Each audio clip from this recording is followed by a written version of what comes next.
Assalamu alaikum beta, how are you? Hope so everyone is fine by the grace of Allah Almighty. Beta, today we are going to discuss about Quaid-e-Azam Muhammad Ali Jinnah's role and achievements as a Governor General of Pakistan. पहले governor general की हैसियत से कायद-ए-आज़म मोहम्मद अली जिन्नाह की खिदमात और कारनामे।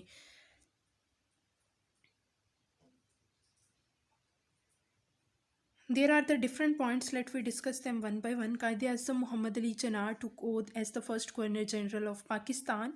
On 15 August 1947, Liaquat Ali Khan was appointed as the Prime Minister as the constitution of the newly born state was not ready. The Act of 1935 was amended and enforced. Quaid-e-Azam Rahmatullah Alayhi remained the Governor General of Pakistan for 13 months. During this period, he solved many important national issues with his insight and leadership qualities, which enabled Pakistan to stand on its feet.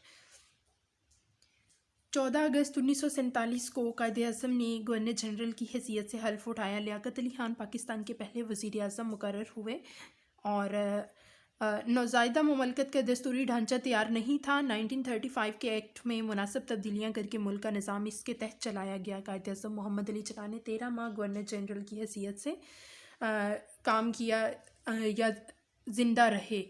इस मुद्दत में आपने अपनी बसीरत और कायदाना सलाहियतों से अहम कौमी मामलात को सुलझाया, जिससे पाकिस्तान अपने कदमों पर खड़ा हो सका।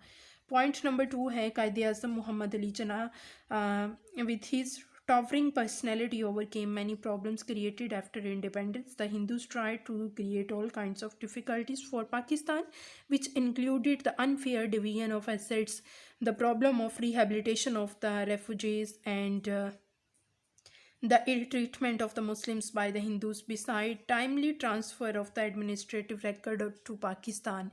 कायद-ए-आज़म मोहम्मद अली जिन्नाह की कदावर शख्सियत ने आज़ादी के बाद पैदा होने वाली मुश्किलात का अहसन तरीके से सुलझाया उसे, और हिंदुओं ने पाकिस्तान के लिए हर तरह से मुश्किलात पैदा करने की कोशिश की, जिनमें असासा जात की गैर मसावी तकसीम, मुहाजिरीन की आबादकारी का मसला और इनके साथ नारवा सलूक के अलावा इंतज़ामी रिकॉर्ड की बर वक्त नकलो हमल शामिल थी।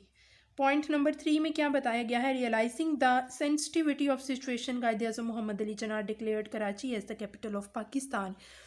कायद-ए-आज़म ने हालात की नज़ाकत को भांपते हुए क्या फौरी तौर पर कराची को पाकिस्तान का दारुल हुकूमत बना दिया। Pakistan secretariat was established and the government officials were advised to serve the nation honestly. Pakistan का सेक्रेटेरिएट बनाया और सरकारी मुलाजमीन को मुकम्मल दयानतदारी और ईमानदारी से काम करने की तलकीन की।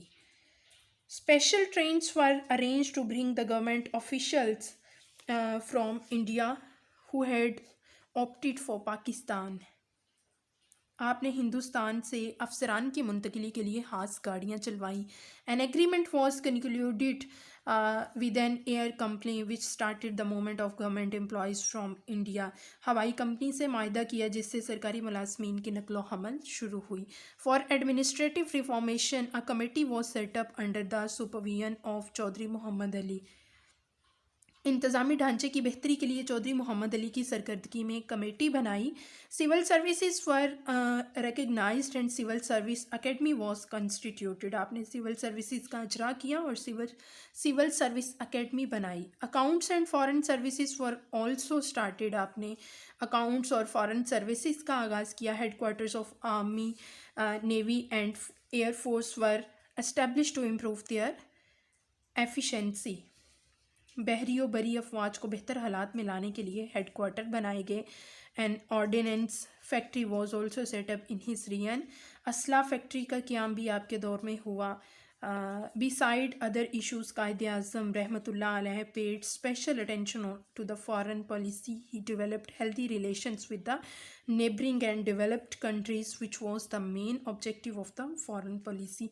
कायद-ए-आज़म मोहम्मद अली जिन्नाह ने दूसरे मसाइल के साथ साथ खारजा पॉलिसी की तरफ भी खसूसी तवज्जो दी।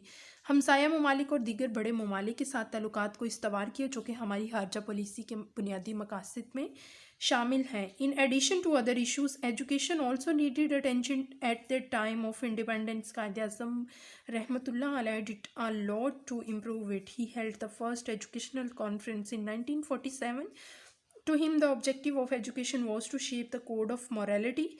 He wished that every citizen of Pakistan should serve the nation with honesty and national spirit. The acquisition of science and technology education was made compulsory for the youth.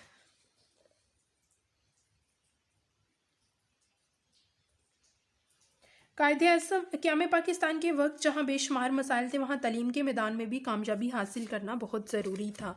कायदे अज़म ने इसके लिए इस मसला की तरफ भी तवज्जो दी। आपने 1947 में पहले तालीमी कॉन्फ्रेंस मुनक़्क़द की। आपकी नज़र में तालीम का मकसद अखलाकियात की तश्कील था। आपकी ख्वाहिश थी कि पाकिस्तान का हर शहरी कौम की बेलौस खिदमत करे। आपने नौजवानों के लिए साइंस और टेक्नोलॉजी की तालीम को भी लाजमी करार दे दिया।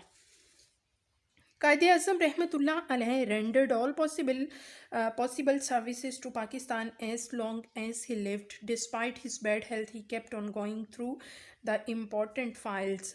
कायद अज़म के जिस्म में जब तक जान रही, उन्होंने पाकिस्तान की हर मुमकिन खिदमत की। खराबी सेहत के बावजूद भी अहम फ़ाइलों का मुतालिया करते रहे। Illness had weakened the Quaid-e-Azam considerably, yet he did not lose heart. He did not let his illness come in the way of his duties. Thus we can say that Quaid-e-Azam Muhammad Ali Jinnah Rahmatullah alayhi put his heart and soul for the betterment of the Pakistan. अगरचे Quaid-e-Azam को बीमारी ने बहुत कमज़ोर कर दिया था, इसके बावजूद आपके हौसले पस्त ना थे। मर्ज़ को फ्राइज़ के आड़े ना आने दिया। और अगर हम ये कहें कि कायदे आज़म ने अपने खून से पाकिस्तान की आबियारी की, तो ये बेजा ना होगा। This is all about the